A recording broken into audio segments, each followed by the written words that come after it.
Well, thank you guys for coming to the show today, but I just want to drop this warning here. Colin's grandparents showed up for a surprise visit and are in the other room, so please, if you're gonna drop some expletives, do it quietly. No. No. Waiting for you to drop an expletive. Oh.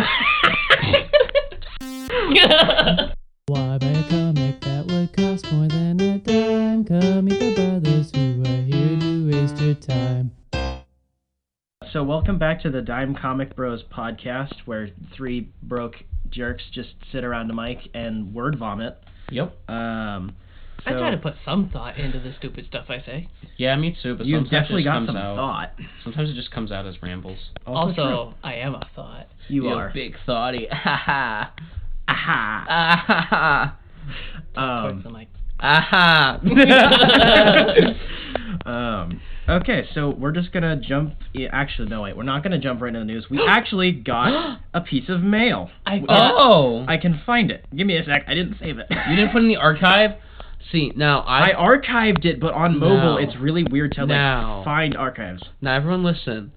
Last time that we got mail, I archived it immediately and told everyone immediately Yeah, I know. that we got mail. But Spencer here, of course, just doesn't want to keep anyone in the loop. No. You got mail. That's what he should have done. But he I wasn't didn't. gonna put it under the freaking hate mail label, but on mobile, I literally don't know where archives are. Yeah, I haven't found archives either. And it's been a thing for years. So I'm gonna read out this piece of mail because it's the first piece of mail that we got. This is so exciting. Okay. So this is from Wait. Rebecca, which is somebody we do know. Is this hate mail? No. Darn it! It's regular mail. Otherwise, I want hate mail! Otherwise, I would have saved it under the hate mail label. So this is just a suggestion from Rebecca. I know this normally isn't your thing, but this was made by Riley Brown and Fabian, I honestly don't remember how to pronounce his last name, which are the original creators of Deadpool. It's a webcomic called Outrage. If you're interested, it's also free, which is cool. I did take a look at it. It is free, as she said. It does look really interesting. I haven't gotten to watching anything yet, but I did say I'd pass it along to you nerds. Alright. Which means I actually need to forward this email right now before I forget. Yep. Thank you. Finally. Thank you for our first piece of mail. Yeah. And we'll probably get back to you once we actually finish going through it on our personal time. Sounds like it's going to be a special episode next week when we have all read this and can talk about it. Yeah. Talk about it. So we're going to jump into some news. So we got a synopsis for Season 2 of the Netflix Witcher TV series. Nice. Quote, convinced Yennefer's life was lost at the Battle of Sodden, Geralt of Rivia brings Princess Cirilla to the safest place he knows, his childhood home of Kaer Morhen. While the continent's kings, elves, humans, and demons strive for supremacy outside its walls, he must protect the girl from something far more dangerous than the mysterious power she possesses inside. End quote. Little pretentious, but the teaser images look really good. I'm genuinely looking forward to this. Like, the first season was a bit rough with the weird timeline stuff going on. It was I was confused a little bit. I understood it the whole freaking time. I understood it on first watch, but the editing was a bit rough for that. But the performances were all really good. Obviously, Henry Cavill was phenomenal. Perfect. And the stunt work was pretty solid. But I'm really hoping now that the timeline's been straightened out, they can spend some more time focusing on making a bit more cohesive of a narrative. Yep. Definitely. I did not need a press release released about this. I just need the season. Also true. I kind of sound like a broken record every time I say this. Just give it to me. Seriously, screw COVID. I want my entertainment back. So we also have another piece of news from comicbook.com. Quote, Grant Morrison has put his Arkham Asylum sequel on hold. DC Comics published the Batman graphic novel Arkham Asylum, A Serious House on Serious Earth in 1989. Morrison wrote the story and Dave McKean provided the artwork. When it debuted, it became the best-selling superhero graphic novel of all time and has sold 600,000 copies worldwide. 100,000 copies would be Spencer, by himself, single-handedly. Just 5. Oh, is In that all? 2017, Morrison announced that he'd begun scripting a sequel to be drawn by Chris Burnham, his collaborator on Batman Incorporated. The sequel would take place in the future Morrison established in Batman number 666, where Bruce Wayne's son Damian had taken on the Batman mantle. But then television came calling, including Morrison's adaptation of Brave New World. Because of this, he had to abandon the Arkham Asylum sequel, but he may return to it. I kind of wrote 26 pages of it, and it got shelved because the television work was taking up so much time, Morrison tells TechRadar. But again, I never say never because I think those 26 pages were pretty good. And I did enjoy doing a short story with Chris Burnham, the artist, recently in Detective Comics 1027. And it gave me the taste again because he was going to draw the second Arkham Asylum too. But no, I had a story. It's very, very, very different from the original book. It was more of a Philip K. Dick thing. It's still there. It's still one of these things that might happen, end quote. So I need audio from this interview because I want to hear how he said, I just kind of wrote 26 pages of it. Like, bro, that's an eighth of the freaking book. Grant Morrison is a very humble dude. Also, usually stoned out of his mind. We love it. He's so cool. I do find this prospect very interesting, mostly because A Serious House on Serious Earth is really not a book to make a sequel to, in my perspective anyway. And then having a very radical art style switch. Chris Burnham has some pretty solid art. It's in the semi-normal DC style, which is very nondescript, but I'm sure you know what I'm saying. It's really good work. It's just nothing even remotely close to what the first book would have been. And that's what he says in the interview. It's a just, very, very different story. And he uses 3 different varies. I know. It's just odd. I kind of have a problem with people switching art styles when it's like the same type of Right. It sounds like it should just be a different book. Yeah. A different masterpiece. It might have just been a spiritual sequel, which I feel like would make more sense, because the Batman issue 666, which took place in the middle of Grant Morrison's really big and really phenomenal run of Batman in like the mid-2000s, was freaking sweet. That was the one where Damian Wayne made a deal with the devil to be immortal so he could be Batman forever. It was great stuff. And making a sequel to that as well is really cool, because in Morrison's version of Batman canon, everything has happened in every Batman book in one way, shape, matter, or form, whether it was on drugs, mostly drugs. Like all the stuff in the 50s was just all drugs. But that stuff, or it's in a different timeline, it somehow has happened. So it makes sense to tie it together. It's just odd. Kind of sad we won't get this, but maybe he will eventually do the thing. Yeah, do the thing. Do the thing. Do the roar. Do the roar. Do the roar. Do the roar. And that's where you need to add in that clip. I will send you the clip of Shrek doing the roar. Okay. Warner Bros. Has officially announced that 4 of their DC films have been delayed. The Batman, which was slated to delay on October... I really made a big typo. Was slated to debut on October 1st, 2021, has been pushed to March 4th, 2022. Like we didn't see that happening with Robert Pattinson. Whatever. Pattinson. I mean, he got back on filming real fast. Yeah, he did, but still. It's definitely slowing down production. Ezra Miller's The Flash has been moved from June 2, 2022, and now will release on November 4, 2022. Shazam 2 is also shifting dates and will now open on June 2nd, 2023, instead of November 2022. Meanwhile, Black Adam has been removed completely from the release calendar. Oh!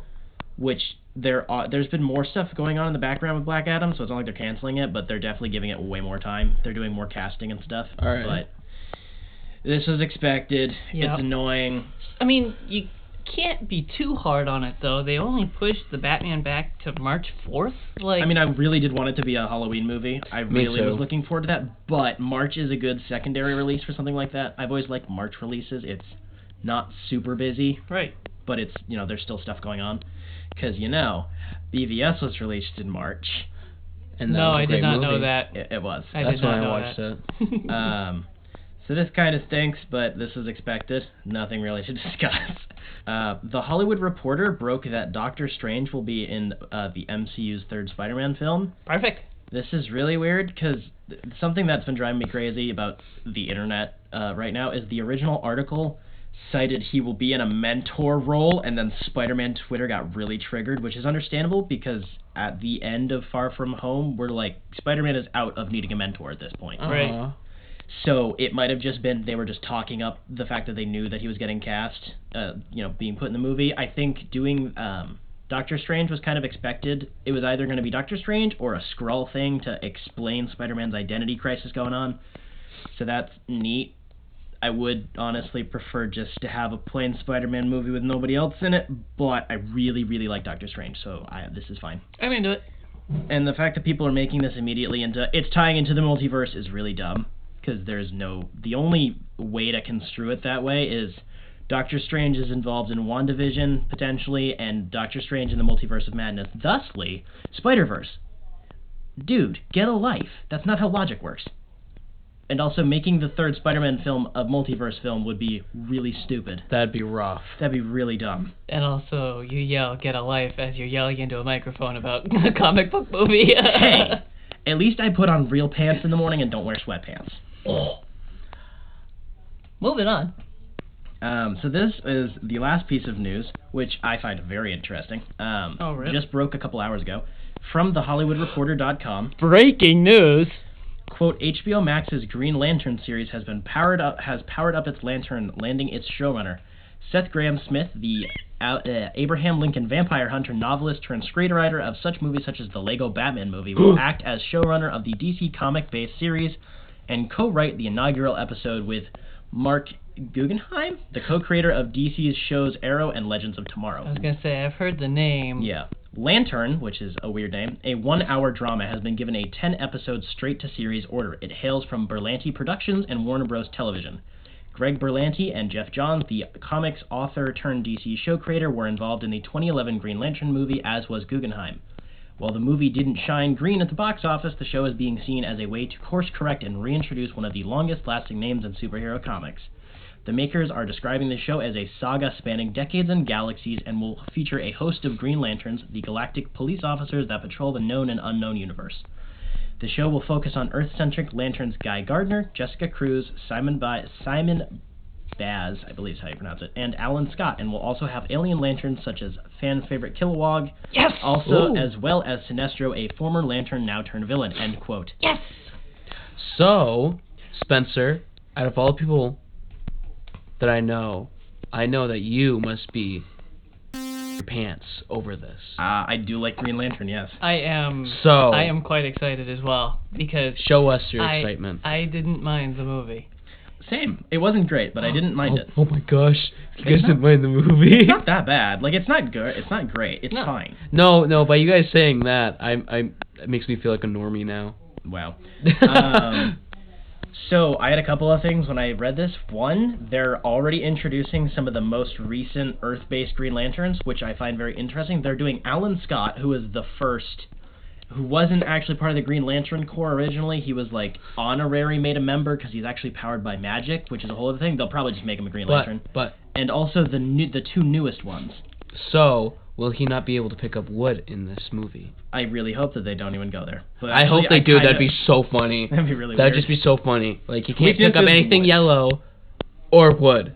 It's a very weird weakness. Yeah. But I remember when this was first rumored way back that they were gonna be doing like a buddy cop sort of deal with potentially with Hal Jordan and Jon Stewart, and now they're like, no, Guy Gardner, who's Green Lantern from Earth number 3, and then like number 5 and number 6, and the prequel number 1 Green Lantern. It's like, what the heck? It's really random, but I'm sure that there's an idea behind it. I'm curious where the other Green Lanterns are. I want my Jon Stewart back, because I grew up with Justice I League loved and Jon Justice Stewart. League Unlimited, and I need Jon Stewart back. I agree with you entirely. I genuinely like all of the Green Lanterns, but You're just a nerd for Green Lantern. Yeah. In general. Something really notable, Jeff Johns is no longer attached to this in any capacity that they just announced, meaning he's probably going to have like an executive producer credit because he was involved in them like getting it off the ground or whatever, and he kind of reinvented the Green Lanterns in the past like 20 years or so. Huh. But this is probably indicative of the stuff that's going on at DC right now, that they know that Jeff Johns is getting in some hot water and they're getting him out of the spotlight. Just kind of notable because he was originally attached to this and he's still attached to WB Pictures, so it's like, are they just removing his name from the press release, or is he actually not really attached to this show anymore? Mm-hmm. I find that to be interesting. So it could have been that I wasn't completely listening, but I think you might have missed it. You said it was a direct-to-service, but I didn't Direct-to-series, I might have misspoke. Okay. Meaning they're just doing the full season right off the bat. Okay, so where's it going? HBO Max? HBO Max, yeah. All right. I said it a few times, but you're All right. special. Yep. Yeah. I completely started off with, Yeah. I was only half The first word was HBO Max, but whatever, you're just special. I automatically bleep out HBO Max. Fair. And will do so for the rest of the episode, Okay. just to prove a point. Okay. And you know what my next thought is, because it's me, What continuity is this in? Which I doesn't... thought you were gonna ask if we could see the bulge in the green outfit. Oh my gosh! Like really? we could see really? in the Green Lantern movie. Oh my gosh! Because there was definitely a bulge there. Big bulge. It is Ryan Reynolds, so He's got a big peener. okay. I know nobody else really cares, but I'm kind of curious because this is being partially produced by Berlanti Productions, which means it might be linked to the Arrowverse continuity, but they're now establishing their own Green Lantern, meaning Diggle. So it doesn't sound like it's related at all. But and it's on HBO Max. So is this in just general DC? It's a thing. Is this a new continuity, or is this in the Snyderverse? I don't know. I'm curious. They'll make Diggle Jon Stewart. That could work because he kind of acts like Jon Stewart. That's one of the But only. he's not as cool. One of the only things in the later bit of Arrow I didn't mind was that idea of like, hey, screw it, we could make Diggle a Green Lantern, because I like that character, and he does. He is pretty similar to Jon Stewart.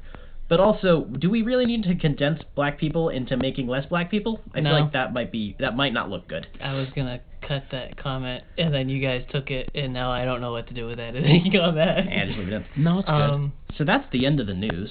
Now we're going to move on to the main topic, Batman White Knight, which is a DC Black Label book. What was it, 8 issues? Sure. Something like that. Give me 1 minute and I'll find that out for you. Which was published in, what was it, like friggin' 2017, 2018? We got to call all this. For once, I'm unprepared with the statistical information. Batman White Knight. You should just read it. Just start off. So, Batman White Knight is a comic book limited series created by Sean Murphy and the first installment of the Murphyverse. This series spans 8 issues and was published monthly in 2017 and 2018 by DC Comics. Thank you, Colin, for having the wiki handy. You're welcome. Yeah, so this was this was technically published before Black Label was like fully launched, and then when they put it in the collected edition, they slapped the Black Label on it, which is really cool. Colin, do you want to give a summary of this book? Okay, so this book is like a nostalgic callback to everything Batman related, and given a shedding light on Batman's actions and how it is truly cynical. Something like that. Something like that. It's a political thriller.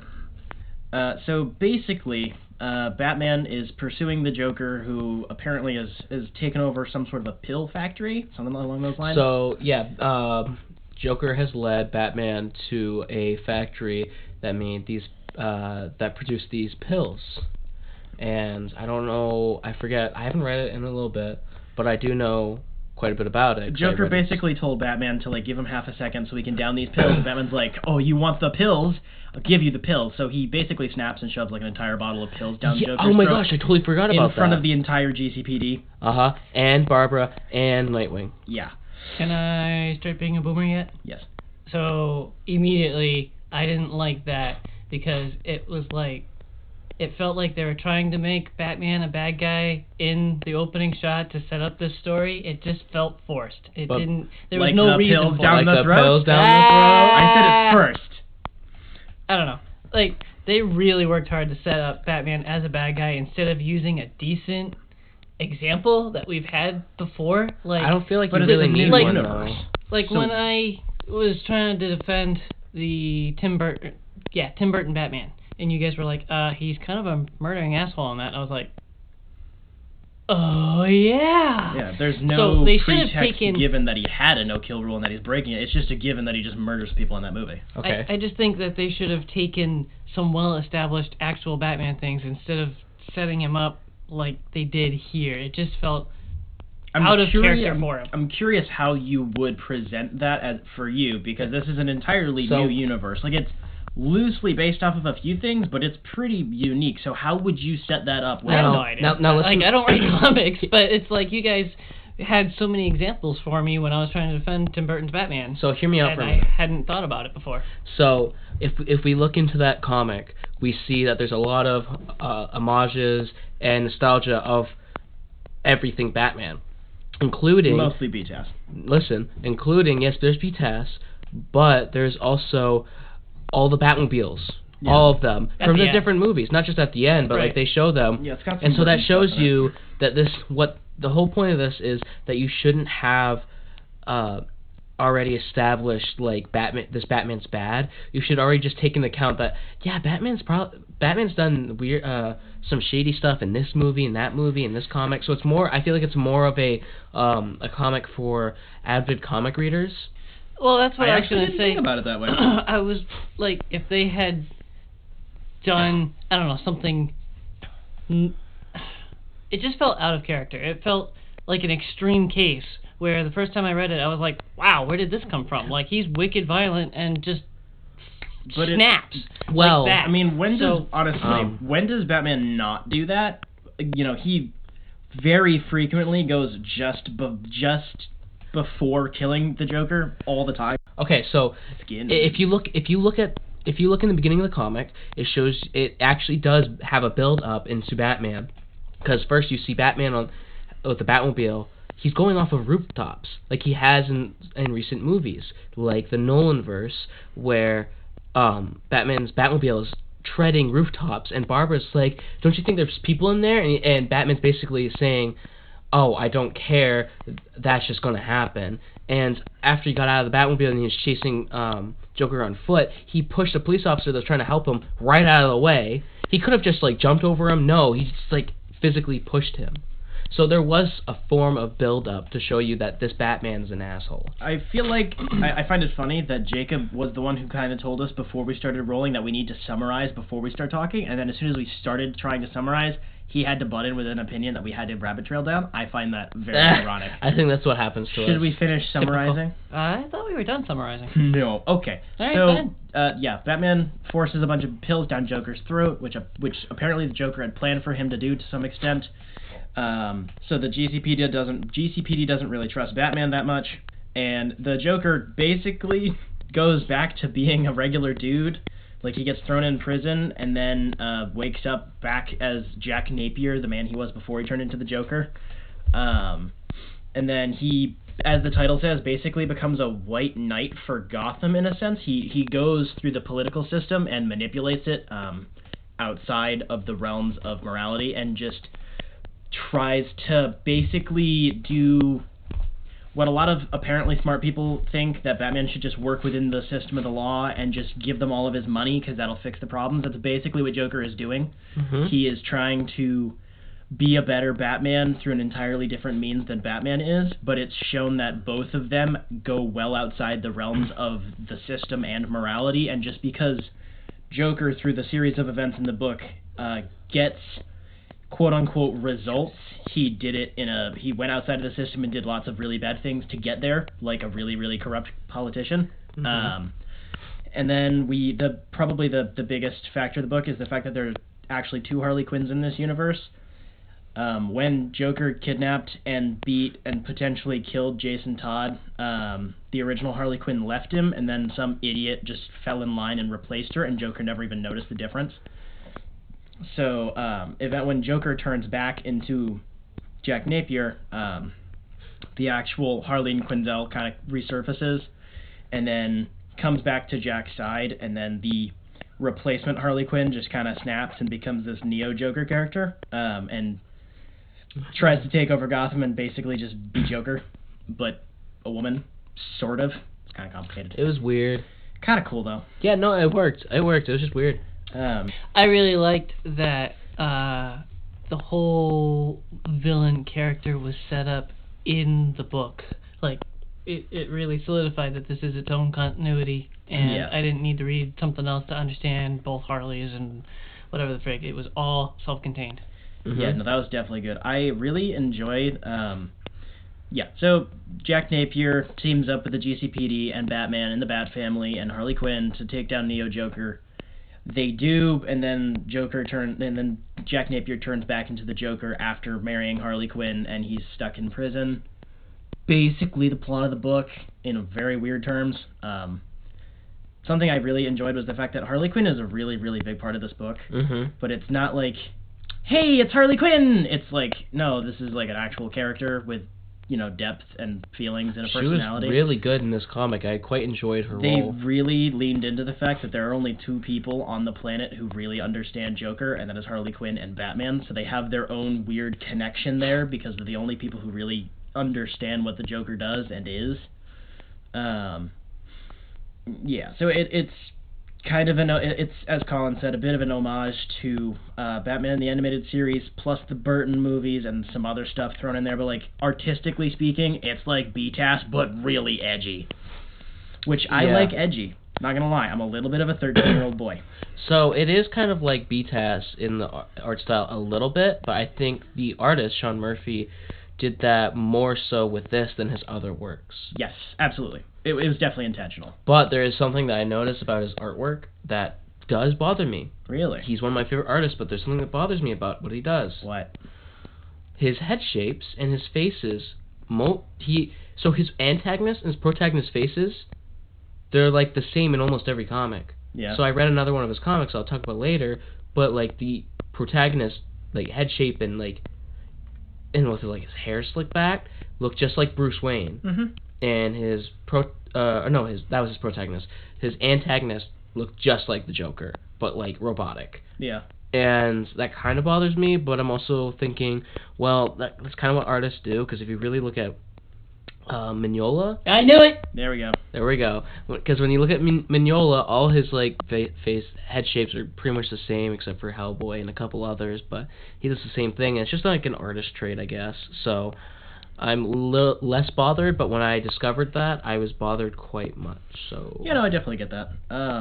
Speaking of art, aside from the general vibe, have it very, very much so a gothic book, which I really, really enjoy. I love when Batman gets gothic. That's like my favorite. Yeah, no, same, definitely. Mm-hmm. But the something that I can definitely appreciate about this book, I think more than a lot of other books, I really like it when artists/writers are the same. I like it when people do their own artwork for their own stories. I love even when it's not necessarily when both sides aren't exactly equal, it creates a really strong symbiotic relationship between the two. Symbiote. Symbiote. What the freak? I just really like how well that works. Even if they can't necessarily convey what they want to convey, they're doing it to the best of their abilities. And it just always get good vibes off of that. So something I did want to talk about is the Joker's outfits in this. Honestly, when I first started reading, the like smiley face with the suspenders nearly made me close the book. I don't like it at all. And also, I wanted to talk about this. I read next week's main topic, Curse of the White Knight, and it's on the cover, and it's got like that belly V pointing at his dick thing going, and it's really uncomfortable to look at. Yeah, and it's like I get it. I just don't like it. I'm not uncomfortable by it. Like I don't want to say I'm uncomfortable. It's just really odd. It was my first thought. I was like, "This is Joker." I saw him like Joker's gay in my mind. Oh no! If he was anything, he'd be either asexual or he'd be homosexual. No, I totally agree with that. It's just, I don't know. It felt weird, mostly just because we don't see Joker outfits even close to resembling that for the most part. No, not really. But I thought it was changed, and I liked it. way he looks in the quote unquote like traditional purple tailcoat. Yep. Oh, it looks so good in this art. It was very so good. And I really like the heterochromia. I know Colin doesn't like the 2 different colored eyes, but I really like it. No, I don't dislike it. I thought you didn't like it. No, I think I disliked how obsessive you are about it. That's really weird, but okay. I think that's what I was trying to get to, but I didn't mind it. I did think it was odd that one eye was like a bat symbol. I don't know if that's, really did like I don't know if that's just an artist thing, or if that's like something happened to him and we're never gonna know what happened. That's fair. No.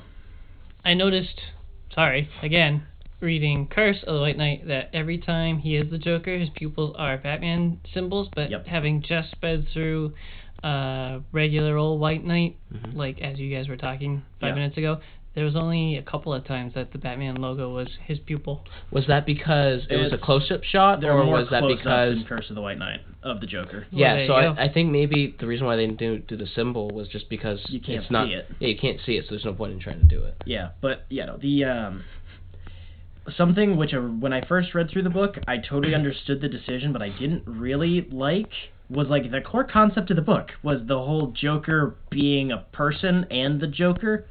At first, it bothered me because it just felt like a Two-Face ripoff, but then once I read it a few more times, I really liked it. No, I thought it was far different from Two-Face. I don't know, it just, especially with the heterochromia, that gave me that vibe, and that's definitely why there are two different colored eyes. Like, that 100% is why. It just... No, it works. It's like, oh no, Joker's taking over. Like, they're two separate personalities in his body. Like, they're not just the extreme version of this other one. They are two literally separate things in his head. Mm-hmm. And that just, at first it bothered me. And but it physically changes him. Yeah, but once I got used to it, I did really like skin and his nails. Yeah, it's very weird. Makes no sense biologically, but who gives a crap? But it's just like he's a mutant. Yeah. I mean, sure. You could just take it as that. Yeah, probably. His mutant power is that he can change his skin to white and his nails to black. Screw it, who cares? And his hair to green. Why not? Why not? Why not? It's a Joker. I did like the fact that he kind of had curly hair when he sometimes. Oh, I love that. It's interesting. We don't usually see Joker. I like with Joker curly with. hair. I actually like Joker with curly hair more than any other hair. Yep. Interesting. I think it works with him. He's just weird. I mean, also the only other person that had like curly hair, besides like recent comics, is 1960s. That is true. Batman, the Batman show. Yeah. Interesting. And then I think one of the things that the two of us can definitely dive into, Jacob didn't seem to have a lot of thoughts on it, but the fact that Sean Murphy entirely on accident switched the order of the Robins. Mm-hmm. He made freaking Jason Todd the first Robin, who died and got kidnapped and apparently died, and then it was Dick Grayson.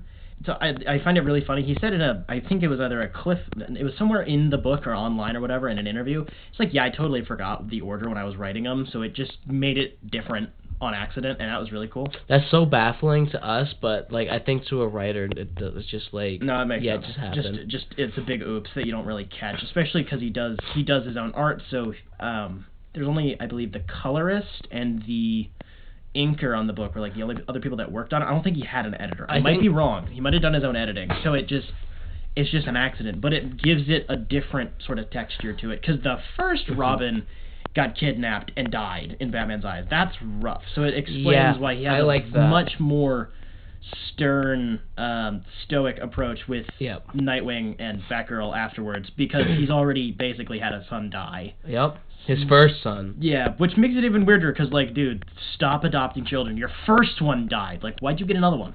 Yeah. But also, Batman is very screwed up in the head. Yeah. I completely missed this. I hadn't got it at all. Really? Yep. Yeah, no. It's you can kind of, I can understand how you'd miss it, but the, just Batman as an animal note, I think that was conveyed really well in this book in some of the panels, like when Batman is chained to the wall without his cape, and Joker, Jack, just like comes into Arkham, and then Batman like just runs at him, like uses the full length of the chain, and he's just caged up like an animal. I think they conveyed... he is kind of like an animal. He kind of is sometimes, and I really enjoyed how well that was conveyed. It's not just, ooh, Batman's going crazy, ooh, Batman's so dark. This is Batman. Yeah, like it's kind of Batman all the time. Batman's always been crazy. He's just like kind of like... He finds ways to contain it and hide it, and then by the end of this book, he genuinely develops a large change that changes the status quo of how Batman operates as a whole. Yep. So he does get that growth from the villain of, I need to work with people and with the GCPD, and he frickin' unmasks himself to Commissioner Gordon, and that's the frickin' ending of the book.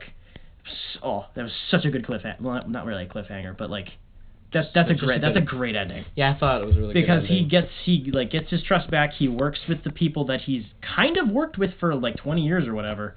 And it gives him more legitimacy. It gives Dick and Barbara more legitimacy to work with the GCPD. And I don't know.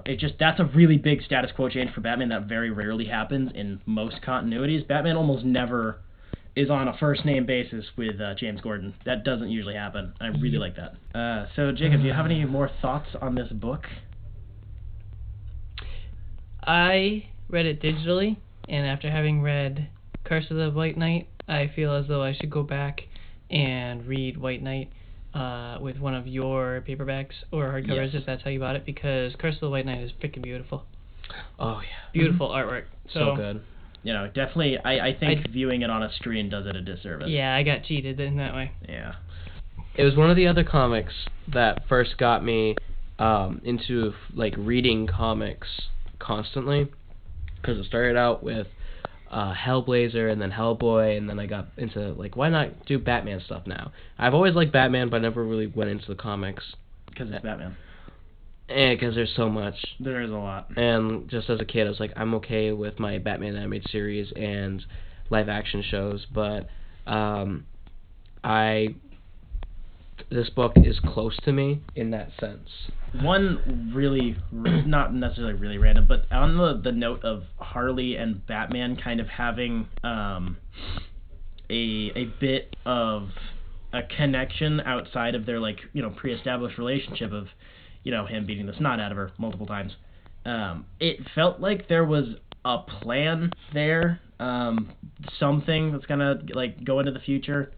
I don't know. That it felt like there was a lot of chemistry there, and I might have just read it wrong, but You definitely did not.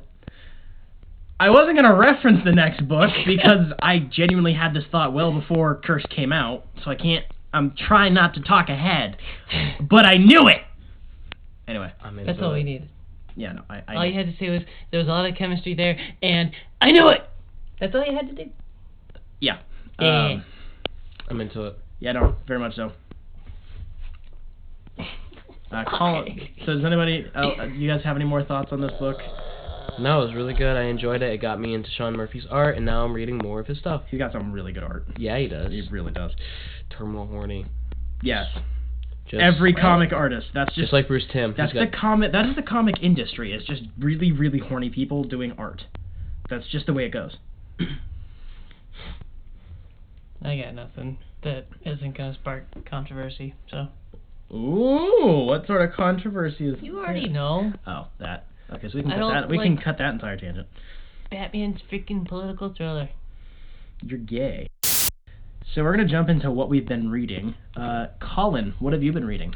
So I finished the second volume to Tokyo Ghost, which was drawn by Sean Murphy, and I forget the writer, but this was one of the books I started reading that was drawn by Sean Murphy, and I must say I won't read it again. Oh, not really? Not because it wasn't a good story, just that it made me sad, and not in the good sad. It just made me like, man, humanity is sucky, and this looks very much close. Like we've had a lot of movies and a lot of books and whatever showing like what humanity's going to come to, but like this seems the most realistic version of how humanity is going to play out. Is it dark and gritty? Imagine. Just okay. I'm just gonna talk about it for a minute. That's Good. Okay. Do it. So, the first book, I don't know if I talked about it last week, but the first book it's like a not post-apocalypse, but it's like a cyberpunk world, and the new drug is technology. Everyone's just like online, and they have like these holograms that are near them. They're just constantly looking at that, and there's always updates and stuff. Yep. But like none of them are fat, and like they're barely eating, and like they have like water capsules and stuff. But like at some point in the second comic, it talks about how the two main characters, as kids they had a garden together, and they're the only people who have ever done this in like century or so. And so like no one grows plants anymore. What? You're stroking my foot, and that feels really weird. Okay. I'm a very gentle stroker. Okay. That's your problem, dude. You deserve that one. Okay. So like no one grows plants anymore. Everything's technology and like, just processed stuff. And so to grow these plants, the main character, the girl, who's never touched technology, like how everyone else has, like she's never been tampered by it. Same with her dad, who taught her to be this way. She steals like water capsules from her mom, and she's like, yeah, I've been replacing them with my own pee. She's so far gone that she doesn't even care. Wow. Yeah, so her mom has like this attachment onto her that's like a dildo, and it constantly goes like in and out and stuff. Like they show the thing. Whoa. And yeah, no, it's dark. It's That's gross. Really gross. Yeah, and like it gets this gross in the second one. I mean, the first one it shows like butts and boobs and like whatever. Like I've seen that, but like there's that, and then later in the second one it shows like the main dictator that's like doing all of this. He gets like like a reporter does like an article on him and whatever, and after they're done finishing, he's like, oh my gosh, I love you, and then he starts sucking his dick right there, and you can see his dick and everything. Ew. Yeah, no, it's gross. I don't recommend it. I mean, it was cool. The story's cool, but it's not a must read. Huh. And because of that, that's why it's not on my list anymore. Oof. To like reread. If that was cut out and it was just like, yeah, this, like if they said this happened instead of showing it happen, I would have been fine.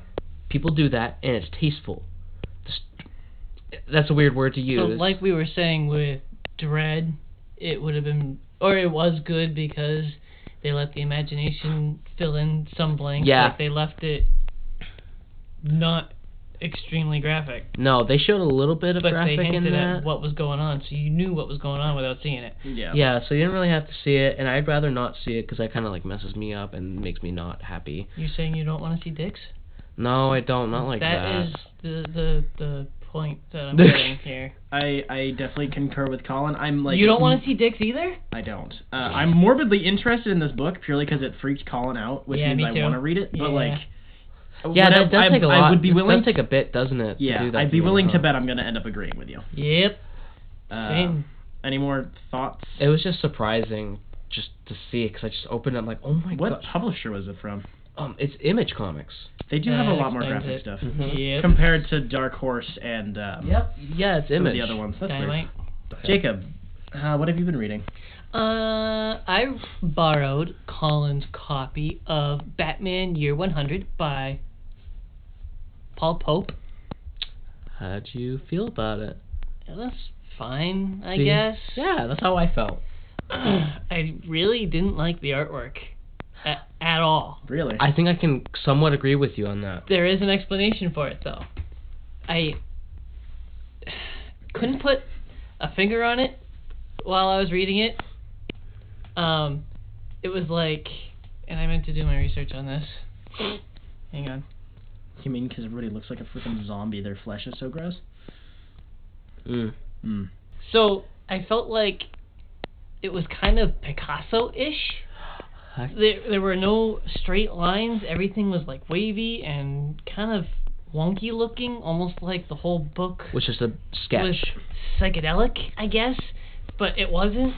So I think the reason why is at the end of the book there's a little piece by the author saying his goals with the comic book. Like he put a lot of thought into every single thing that would be in Batman's pouches on his belt. Like there's no shark repellent in his freaking I love pouches. that. I didn't I read love that. that Like, attention to detail. Yeah, that he was stuff super really into detail. So I think the artwork was frigged because he said he wanted to show the uniform like folding and crinkling with the movement. So like it wasn't vacuum sealed perfectly tight every single frame.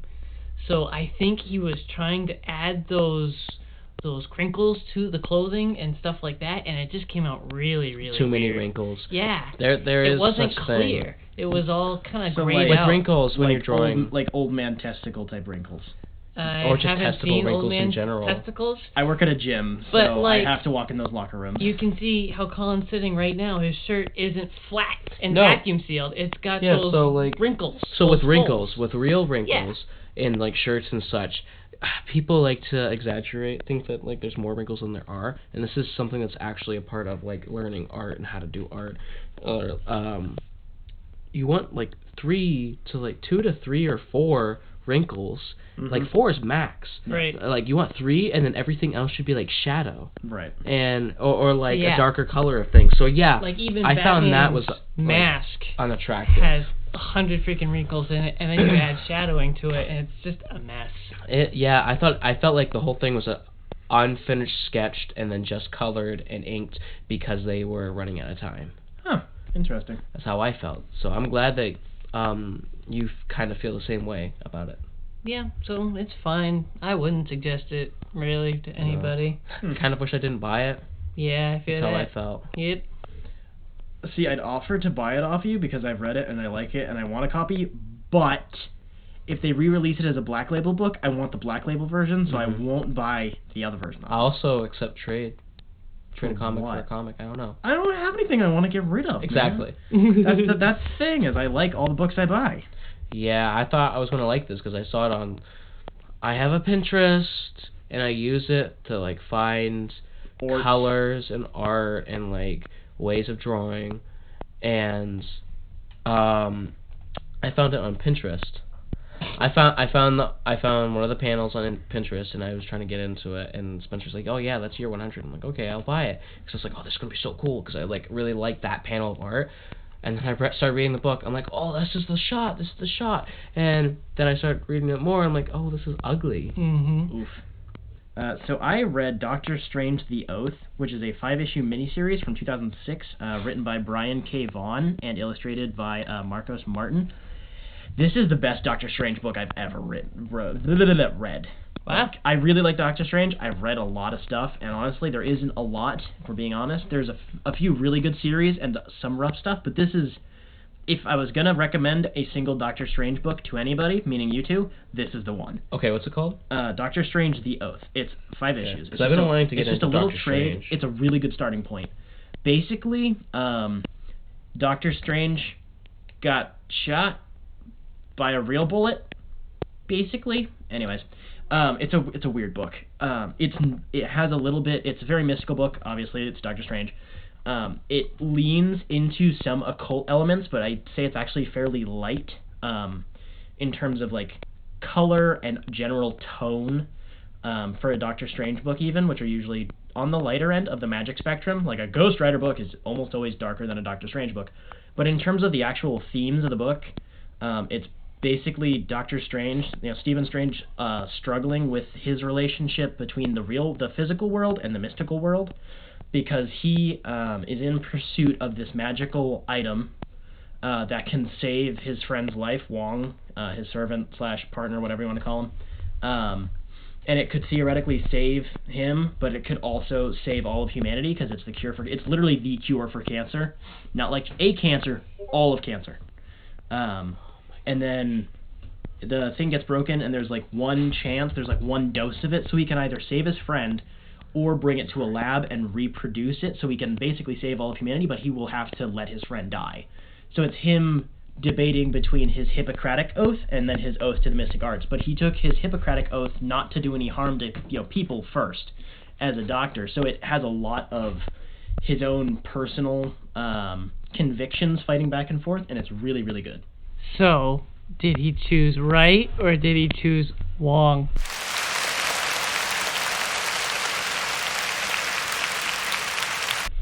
He chose Wong. Ah! It's not. I don't want to say it's a twist because you would assume that's what it's going to be, but the art is really, really good. It's really slick. It's fun and clean. It's not overly complicated. It's got some very geometric shapes to it. It's a straightforward story, but it's very thematically focused. This is an internal struggle book in that sense, but it's not terribly introspective in that sense. Still has plenty of mystical action. It's still real-world threats. This isn't like some metaphysical, you can interpret it however you want sort of deal. And yeah, as I said, this is like, if you're going to only read one Doctor Strange book or you need a place to start, this is the place to start. It's really, really good. It introduces some important characters. It establishes his relationship to the rest of the Marvel Universe, and it does its own thing. Perfect. I really like Doctor Strange, like a lot. Nice. I'm so glad I finally got to talk about it on this freaking podcast. I love Doctor Strange a lot. It's $9 on Google Play Books. I would actually say it would not be. That's a decent digital purchase. It's not terribly important to read physically. It just never gave me those sorts of vibes. It's very bright and clean, and like nothing about the digital screen is gonna ruin. Do you have the artwork right there? So this is one of the the issue covers. Oh, I don't. Frickin' this page was one of the ones. I don't want to spoil too much, but like, that is actually gonna make it smaller, dude. It's a really good, like, whoop, and just like epic hero walk. It's really good. But you see what I mean? Like, it's very clean. It's good. It's really good shit. I don't know how I feel about that. Read the damn book. I really like it. It's like $15. Trade. It's a tiny little trade. It takes you 45 minutes. It's less than $9 on Google Play, but you have apples to suck it. Colin, what else have you been reading? Okay. I was gonna look up the other one, but I'll do that for the next one. So you know how I've been reading Headlopper. After I bought the first one, I bought number 2 and number 3. I started following more on Andrew McLean, who is the writer and artist for the comics. You know, I love that. And he is actually going to be, he's working on the 4th one. I don't know in what capacity, if it's just like he releases them as these like big books or single issue. So I will get back to you on that. But I read the second one, which is The Crimson Tower. It's really cool. You would love it. I think you guys would both, or I don't know about you, Jacob. I don't know how you feel about like stuff that's like that. But I know, Spencer, that you would love Headlopper because of the Adventure Time like feels of it. So it takes place in the Crimson Tower. I don't know what it is. I don't know where it is really, but because it's kind of hard to tell. It's not like how in the first book there's a map for each. Aww, yeah, the maps are only for the disappointing. first one. Yeah, I was disappointed, and I was like, oh no, Who Spencer's thought not of that? Andrew McLean. Maps make me horny, dude. Why do you think I like Tolkien's work so much? There's I know. a map for everything. I know. It's the same thing with the Robert Jordan fantasy book that I've been reading. It's like, I refer to the map every page, or maybe every other page. Yep. So, yeah, maps make me horny as well. I like the map, but like, I went back to like look at the first one, and I'm like, oh, they barely touched most of the things that are on the map. Like, there's this like peninsula that's called the Thumbs. That's weird. I love when things are named like that, just like, you know, the Foot Clan, or the Hand, or like Thumbs. It's so on the peninsula. nose. I love it, but the second book was really good. I thought it was a good sequel. I think I enjoyed the second one more, even though it was smaller. It added more to Headlopper in somewhat capacity of his backstory, not as much as the third one, which I have also read, but I'll talk about that later on. But the second one had to do with them going through these obstacles in the Crimson Tower and leading to a gladiator fight. And one of the main characters, and leading to a gladiator fight that ended with a death of one of the main characters. It was good. I enjoyed it. I don't really want to talk about it too much because I only really remember the third one because that's like the one I've read recently. But read it. Nice. Jacob, what have you been reading? I read next week's mandated reading. Nice. Don't talk about it. So that's it? That's pretty much it. Jacob loses. Yay! Big sad. So I read Ultimate End, or Battle World's Ultimate End. It's a 6-issue Marvel miniseries published in 2015. It's written by Brian Michael Bendis and illustrated by Mark Bagley. So you guys remember when I was talking about Secret Wars a while back? Yep. The modern Secret Wars? Yep. Not the shit ones. Do you not like the original Secret Wars, dude? No, you said one of them was I don't remember that. I might be wrong. The original one was kind of rough. I actually like the newer one more. So the 2015 Secret Wars event was basically the merging of the regular 616 Marvel Universe with the 1610 Marvel Ultimate Universe. The Ultimate Universe had kind of came and went. It was really popular for a while. There's some really, really interesting stuff, and then there was some pretty rough stuff in there too. So they had stretched it out as long as was reasonable, so they wanted to implement some elements from that universe into the mainline universe. So that's basically what Secret Wars was for, and then this is one of the many, many tie-in miniseries. Yeah, so it's illustrated by Mark Bagley, which means it's gorgeous. Just nobody does Marvel art better than Mark Bagley. There is no negotiation. It looked great. but the plot is kind of messy and meandering. Bendis didn't write the main event. He was at the time, he was mostly doing a couple of the Ultimate Universe books, so it made sense that he was doing this. This book is basically the end of the Ultimate Universe. It's kind of confusing. So he certainly was trying to do the best with what he had. There were some interesting ideas, but it felt like they didn't know how many issues they were going to have or exactly what was going on in the main event. So it's kind of confusing. It's not the worst send-off for that universe. There was some good character interactions. They were meeting some doppelgangers, meaning the main universe and the Ultimate Universe characters. Some of them were meeting. So it was a decent tie-in. There were some good interactions. There's some nice stuff with the Punisher and Tony Stark and Nick Fury from the Ultimate Universe. But it kind of all leads into Miles Morales from the Ultimate Universe. Obviously, it's written by his creator, and that was the big takeaway from the Ultimate Universe they wanted to put in the mainline books. The big cheese, as they say. Yeah, basically the whole universe was collapsing just so they could put Miles Morales in the main universe, if we're being honest, which is totally fine by me. I'm okay with it. One of the best made Marvel event crossover things in the past couple of years, for sure. It was definitely worth the read. Some more stuff in the event made sense. It's kind of a prequel-ish. It's weird. Really weird universe hopping stuff. So I wouldn't recommend either of you read it, because neither one of you have read a lot of the Ultimate stuff and definitely haven't read the new Secret Wars, so it would make no sense. Alright. Yeah. Colin, what else have you been reading? I've recently read, but I haven't finished, BPRD 1946 through 1948, which is 3 books, and I'm on the 3rd book. 3 different artists. It's a prequel to Hellboy, and so it starts off with a... Prequel to which Hellboy? Hellboy, the comics. The actual Hellboy #1? Yes. Okay. Yeah, it's 1946. I thought you said it was in between... No, that was the Plague of Frogs. Oh, gotcha. I was talking about the Plague of Frogs. So, 1946, which is like 2 or 1 year... That's... 2 years after they, Brutenholm found Hellboy, and that whole thing happens in the first comic. So, but the first comic, how that takes place is it's kind of like a standalone issue where it's kind of one of Brutenholm's first ever adventures of investigation of the paranormal. And so you can read it, you can let it go, but is it a spooky book? Well, yeah, no. The first issue, it's like a smaller one, a couple pages, like 3 or 4. It has some spook. I'm interested. It has some spook. It's like a blue demon. Yeah, Ooh. Blue demon.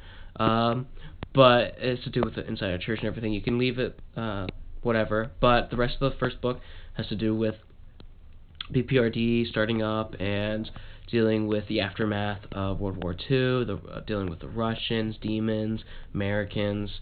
What's the difference? Nothing. But it just talks more about the creatures that are hiding in Hellboy. That because during Hellboy, most of the creatures are in hiding because they're waiting to take an uprise on the humans. They're waiting for everyone to forget how to stop them. But they're failing, and it talks more about that in the second book, which has to do with 4 main characters, investigating further into that, and then 3 is the epilogue of that story. Nice. So really good read. Took me a while to even to touch it, but I would recommend it to people who just want more Hellboy universe, because Hellboy's a child in this. He's 4. So to Mr. Mignola expert, yes. Correct me if I'm wrong. Majority speaking, obviously some of the books have some crossover in terms of timeline. So you have the BPRD books, then you have the Hellboy in the BPRD books, then you have the Hellboy books, and then the Abe Sapien books run parallel with the Hellboy books. Okay, just making sure before I start buying omnibuses and have no idea what I'm doing. Okay, so there's all the Hellboy books, and Hellboy leaves BPRD in Omnibus 2, right? And that's where Plague of Frogs story happens, right? While Hellboy is through Africa and eventually dying in the 3rd one, and BPRD 1946 through 48 is a prequel. Right. Now, I am not super expert on Mignola, just more than you guys are. Well, yeah. But if I'm wrong, there are other. If I'm right, there are other BPRD books that take place during Hellboy. Yeah. And same with Abe Sapien. Right. So those are all within the Hellboy and after Hellboy in Hell. But BPRD 46 through 48 is a prequel. Gotcha. I'm honestly really interested in the Hellboy and the BPRD run. That's like the prequel Teenage Adventures. Yep. I'm not gonna lie. It looks because it's not even really that relevant. That's like prequel too. It's just fun stuff with others. Like there's some allusion to what'll happen later, but it doesn't seem like they're making it super tie-in heavy because they wanted to leave that stuff for what Mike was writing. So he's like popped in a few times on this the prequel series, and they're just kind of doing more fun stuff. I haven't read too much of that because, you know, Mike's barely touching it, and I really only read if Mike's touching it. Take that as you want it. But is Mike touching you? I wish. Cut that out. No. I want a professional standing with Mike eventually. Put it in the Mike, if you ever get to this episode, if you ever listen to this, please do not. I want to work with you. Anyway, so Hellboy and the BPRD, that is something I haven't really read, but I like the idea because when you start seeing Hellboy, that's like the end, like during the end of his career. Right. That's like he's been in that for like almost 52 years. Yeah, it's really peculiar. Yeah, so it's like during the end, and that's pretty cool. I like it. Yeah. So Jacob is knocked out. I am now knocked out. Colin, have you been reading anything else? Headlopper 3. Would you like to talk about it? I can. Headlopper 3, we are finally getting to see, to understand the backstory of the Headlopper, who is also known as, his real name is Norgal. And no one calls him Norgal. They just say Headlopper or like son of a, what is it? What's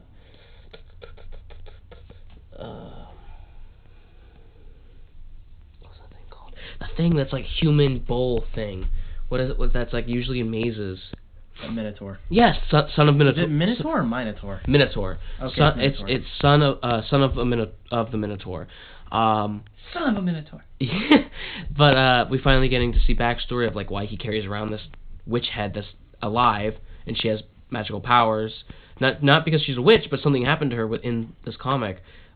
She like kind of got like bound with this cosmic energy thing that you find out later on that Norgal has to protect this head because this like other mystical entity is like, everyone wants to steal this, you need to protect the head so that, you know, the world doesn't end. He's like, okay, sick.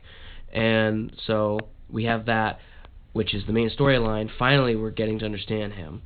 But what's happening real time is the Goblin War. It's a Goblin War between this city, and they're trying to like get their god because they believe that the goblins believe the city has taken hold of their god, which is this giant egg, ginormous egg. But everyone in the city is like, it's just a stone that looks like an egg.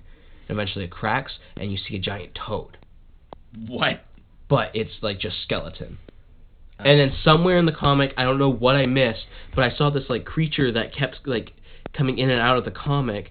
That like every time you saw it grow bigger and bigger because like eat stuff, and I'm like, I don't know where it originated. I try to keep looking through the comic, it just came out of nowhere. Like I don't know where it originated. Yeah, I really need to read this now. Yeah, it's so good. No, it's so good. And it just started like eating, and it's like tried to engulfing the like frog, and then like the thing exploded because of the witch head. She's like, nah! And, like all green and everything blew up, and it was good. It was good, and there's more to come.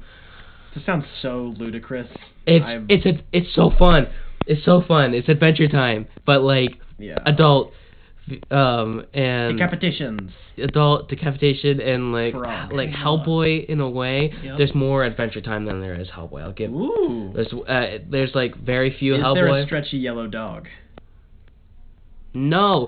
He calls. Okay, so in the comic, in the third comic, one of the main characters is like, have you named your steed? And he's like, no, I haven't thought to name the steed. Roach. And the other character, she's like, well, you should name your steed. And eventually she's like, oh, have you named your steed? When he's leaving the city with her girl. Roach. He's like, yes, I have named it. He's so giddy. I love it. It's just so cute. Look at our son. Okay. He's like, I dubbed this beast Brad, sturdy of foot, slow of thought.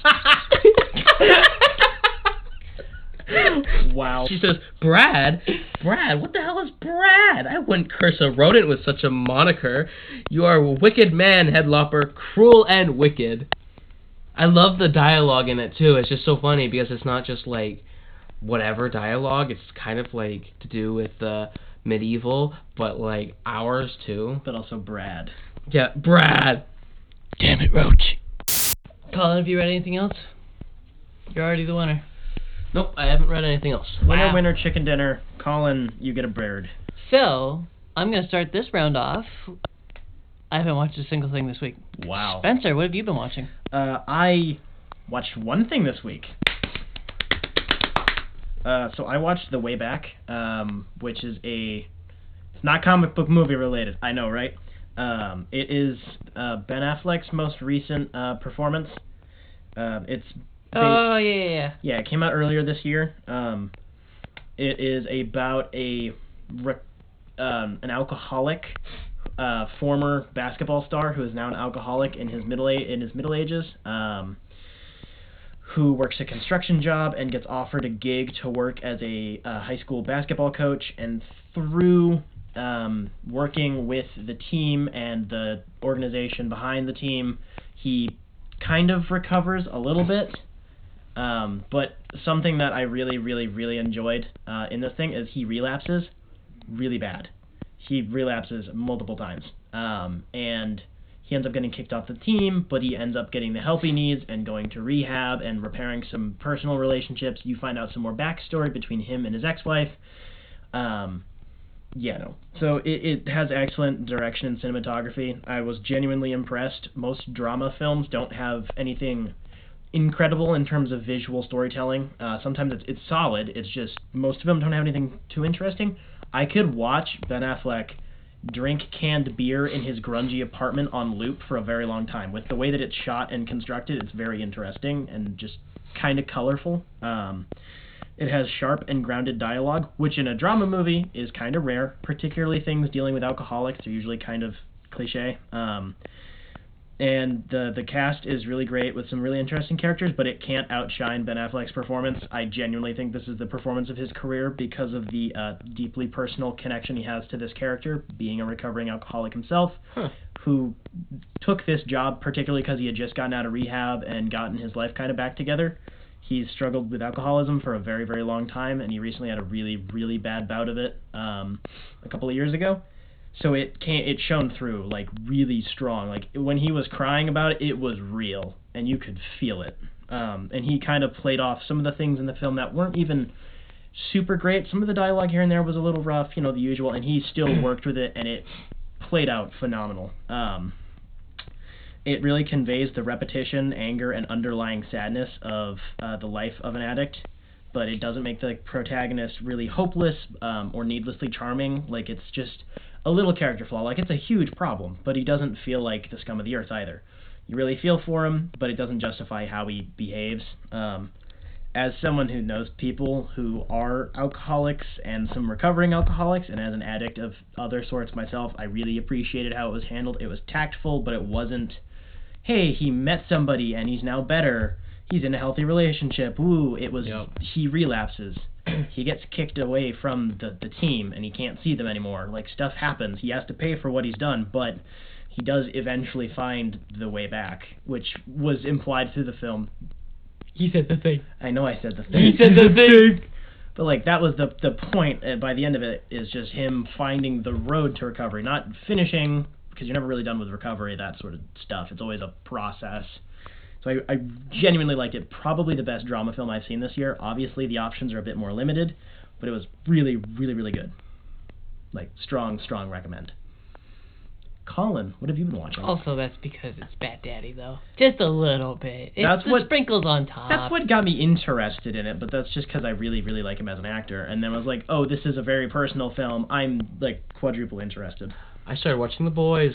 Ooh. The Boys. Yeah, I started watching The Boys. How far in are you? I can't remember. All in. I'm all in. Okay, so, yeah, like, people are saying it's dark. It's not as dark as I thought it was gonna be. I thought it was gonna be worse. It's really not that dark. I'm used to this stuff. Dude, you're screwed up in the head. What do you mean? It's pretty grotesque. Okay, yeah, especially with, like, the chick smashing the dude's face with her ass. Yeah, it's pretty freaking grotesque. People literally get, like, not even just the body horror type stuff, but, like, it's really gross. Yeah, I don't know. I don't know. Like, I don't know why this doesn't bother me like how Tokyo Ghost did. It's probably because you're used to it because of the type of society that we're in. The series is... We're in a society. I mean, we do live in a society. We live in a society. But, like, the fact that is what the thing is, the show is demonstrating is, what sort of... what if superheroes were celebrities and sports stars and type junk. No, I love that how they played that, because I never thought about that being a thing. That never crossed my mind, and I don't think that really crossed anyone's mind except for the writer, obviously. I'm enjoying it. They definitely changed a considerable amount of the story or the general themes. They made it like corporate superheroism, and that's not really in the first volume of books, which is the only part that I've read so far. I believe the original author is one of the co-writers on the show, though. I might be wrong. At And least he's publicly endorsed it. I've read a bunch of stuff about it. They're basing the shows on way later in the series, so it could be a theme, but it was just like they took some story pieces from the first book. Like, I recognized a bunch of them, but the rest of it was like all the corporate superheroism stuff. A-Train, baby! Yeah. Oh, he's such a dick. Oh, he's such a dick. I think they all are. Yeah. They're all trash, except Starlight. Oh, I love Starlight. Must protect at all cost. Until you see season 2. Oh boy. Why'd you have to tell me that? Oh yeah. I'm really sad now. Oh no. I mean, she's not that bad, but you can see she's like... Oh, that's sad. That's really sad. Yep. Oh, negative character growth. Enjoying it. So actually, I'm gonna touch back on what we've been reading real quick. Oh boy. Tokyo Ghost. I think I just realized why that made me uncomfortable. I think it's because I like the artist from Batman, and so I felt like I was safe with the art. And so when I saw that, it made me uncomfortable, and I don't want to read it again because I thought I was safe, and then I was not. Well, going into The Boys, I knew what I was getting myself into. That's fair. I think that's what it was. Fair enough. Good point. Good point. Have you been watching anything else, Colin? Because Yep. Spencer and I have been knocked out. It's been Neon Genesis Evangelion. Nice. Yeah? How far are you now? Episode 17. Actually, no, 18. And I have to stop there, and because there's like, when you're watching that, you have to watch this movie in between it, or you won't get the next episodes. I don't know if you know which one it is. I don't know which one it is either. So I'm watching with a friend. I will tell you if you're going to keep watching Neon Genesis. Probably I'll look not. it up. I'll Google it. But, yeah, so far it's really good. They introduced not a new character, but a new addition to the Evangelion team, which is like a big like mystery, but also not at the same time, because like the main character doesn't know who it is, but everyone else knows who it is, and they keep alluding to who it is, because it's someone he knows that's becoming a new Evon pilot, which is like one of the episode I'm on. But it's really good. I recommend it to everyone. Nice. Cool. Is that all? Yep. Colin wins again. There we go. For the second week in a row, I believe. I think so. Yeah, I'm surprised. It's on a roll. Alrighty. So I would like to get some housekeeping out of the way.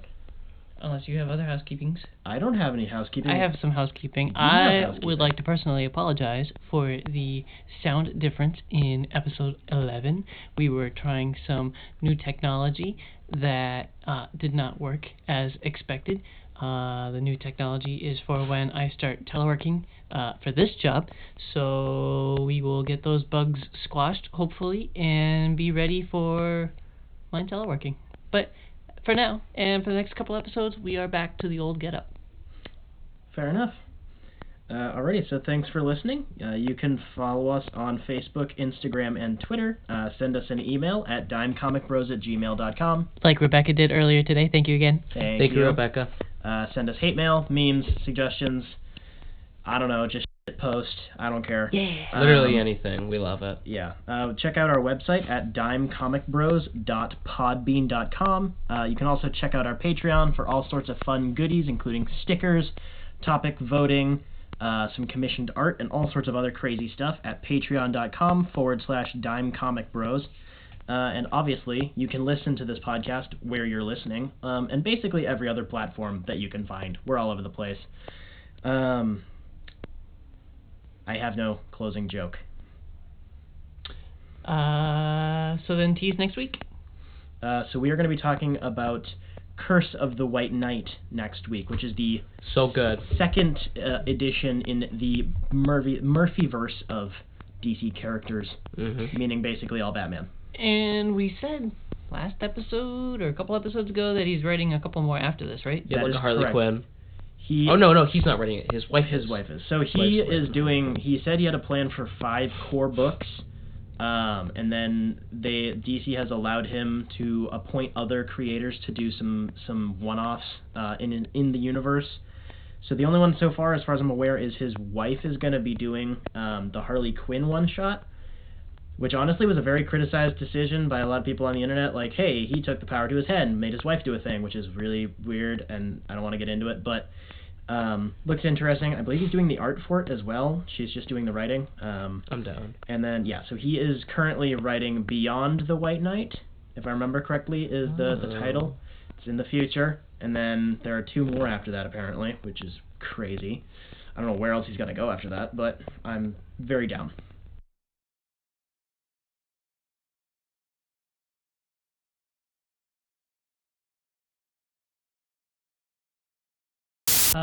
Sonic the Hedgehog is for sale for $2 at Redbox right now. Well, that's random. That's an outtake. Alrighty, so moving on to the main topic, we're going to be talking about Batman White Knight, which is a, 5 or 6 issues? Your No, voice sounds 8. funny. Please clear your throat. Try it again.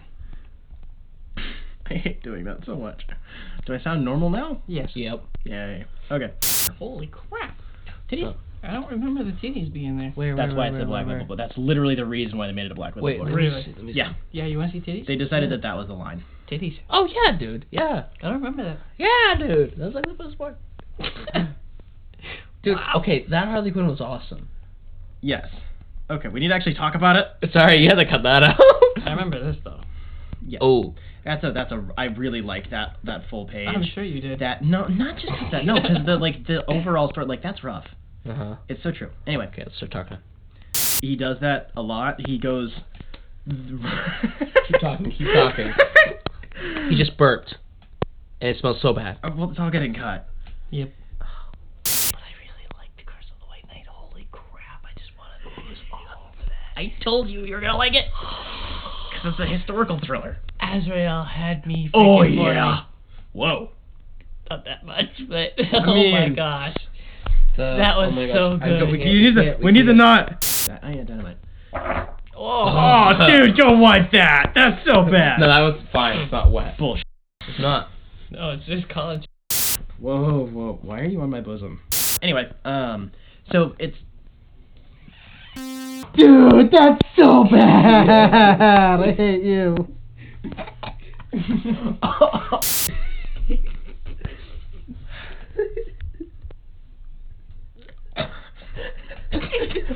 Gagging. That's the only way he can make me gag. How do you know? He's tried. So, Colin, this leads to my next question. Mm-hmm. Have you named your steed? Yes. And what is your steed's name? I'm trying to come up with something funny. You put me on the spot. Well, you said yes. I mean, I don't know what to say. What else did I say? Could have said no and put the pressure on me. Okay, then you're gonna cut it. No, what have you named your steed? Oh no, I haven't named my steed, but I've named your steed. What have you named my steed? I don't know. I don't know. I'm scared. This is a failed joke. Yeah, it is. I'm So scared.